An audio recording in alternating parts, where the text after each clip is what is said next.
Hello, and thank you for watching.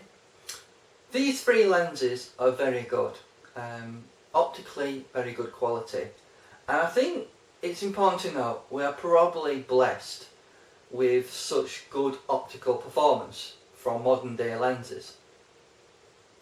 Sigma's new Vision line of lenses, from their art, the contemporary and sport lenses, are fantastic quality. Tamron has done a good job as well with their VC 150-600 lens that we've got here, and the quality of that lens is pretty good as well. The problem with these lenses, you need to choose what's right for you. Now, basically the Tamron and the contemporary weigh around 2 kilograms, which is quite a hefty lens anyway. However, what you have to think about is, are you going to have your lens in the air, hand holding a lot of the time? And if you are, I would say the Tamron 150-600 and the contemporary is the lens for you. If you're after optical performance, I wouldn't be so concerned about optical performance, because even the sports optical performance isn't anywhere near a prime 500. So if you're thinking one of these lenses is going to replace your buying a 500 prime, unfortunately it's not going to meet what you want in terms of quality. If you really want the best quality, buy yourself a 500mm f4 lens second hand for £2,000. That's my recommendation. Maybe you can pick one cheap off eBay, Amazon, for something like that. However, if you want something that is a zoom, you can't go wrong with one of these lenses. Now, if you're putting it on a crop sensor like I do, as I'm someone who does wildlife photography, you're talking approximately 300mm at the short end to 960mm.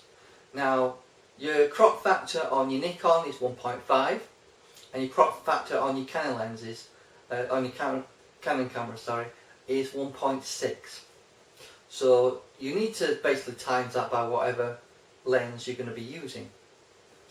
But it's important to know what these lenses offer. They both, well, all three of them offer some sort of optical stabilizer. Tamron call it VC, Sigma call it OS. Is it Nikon VF? I think it is, something like that. And Canon IS. But they've all got optical stabilization, and I found the optical stabilization on all these lenses fantastic. I would say you're getting around 4 stops. The image quality of the contemporary is slightly better than the Tamron, and when it comes to image quality between the sport and the contemporary, I couldn't tell the difference.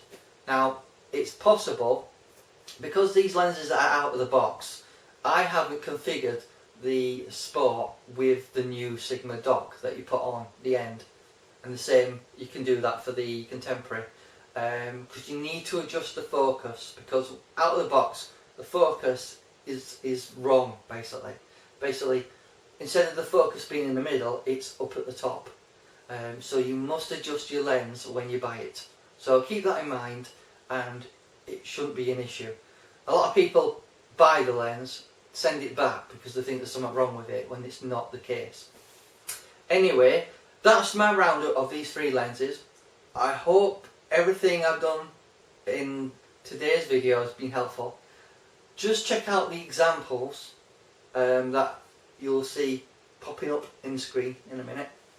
And thank you for watching, and yeah, I hope you enjoyed my little overview of these lenses, and any of these will be perfect for you. But if you want the best of the best, my personal opinion is the Sigma C. It's a nice lens, it's nice and sharp, it's just not got weather sealing, at the front of the lens, but it's got some weather sealing on the back. Same with the Tamron. Obviously the Sigma is weather sealed all the way through. Hello and thank you for coming to my video. In this video I'm just going to run through the sharpness results of the lenses that I've tested. The Tamron 150 to 600 6.3, the Sigma Contemporary 150 to 600 6.3, and the sport version of it. I've got a few examples here to run through, and I just wanted to discuss the results. So first of all, we have the Tamron. Now looking at 100%, it seems not too bad, but when you zoom in a little bit more to 200%, to me the image looks a bit on the fuzzy side, which sort of indicates it's not completely that tack sharp compared to other lenses. So comparing it to the other Sigma versions, I do think the Sigma versions are probably a little bit sharper. But let's have a look at our next example. Obviously you can see that I've used lens focus calibration tool alignment ruler folding card here. So the contemporary results here looks pretty good here, quite sharp. I don't seem to see any major issues here. If we zoom in at 200%, there is a little bit of fuzziness. However, it still retains its shape, more so than the Tamron lens. So this 150 to 600 contemporary lens is quite a good lens, and I wouldn't think it's too much of an issue. Keep in mind that these images are at f8 at 400 ISO, so there isn't a great deal amount of noise in the image, and to me the contemporary looks quite good. Let's have a look at the sport version now. Now the problem with the sport version is the lens isn't properly calibrated when you get it out of the box. So please use the Sigma dock, which retails for around £40, to try and get the alignment right, because as you can see here, I was actually focused on the number 2, but for some reason the focus has decided to wander across to number 3 and 4, and to be honest, the focus is probably sharpest in between here. However, if we zoom in a little bit, 200%, now if I compare our result with our contemporary at 200%, I would say the difference is very small in terms of the sharpness you gain with the sports lens versus the contemporary. I'll leave that up to you to decide which you prefer. However, to my eye, I believe that the contemporary is just as good, and it is also 1 kilogram lighter. So we've got a few more examples here to show you. Here we have a Star Trek model. I believe the shutter speed was around 60th of a second, 400 ISO, f8. So let's zoom in there. This is the Tamron lens. It seems quite good from here, but if you zoom in, it sort of loses its sharpness a little bit at 50%. So we go in we go in at 66%. The sharpness we seem to lose, and I don't think it's quite as sharp as the other two lenses. So let's have a look at the contemporary. I chose different models to try and make it easier to, link each lens to each picture. So at 50% it looks quite sharp, and if we zoom in at 66%, you can still see detail there. And let's go back to the Tamron, and it's not quite as sharp for some reason. That leads to me to believe that the actual contemporary is a lot sharper than the Tamron. I did like the Tamron's tripod mount, and it did seem quite solid. However, it's all about the optics. The focusing was probably a little bit better on the Tamron, but it's more sharp on the Contemporary. So let's go and have a look at the picture I took with the sport lens. It seems quite sharp at 33%. Let's zoom in. At 50%, it doesn't look too bad. Zoom in a bit more. 66%. As you can see, there's good detail there. I would say it's on par with the Contemporary, certainly.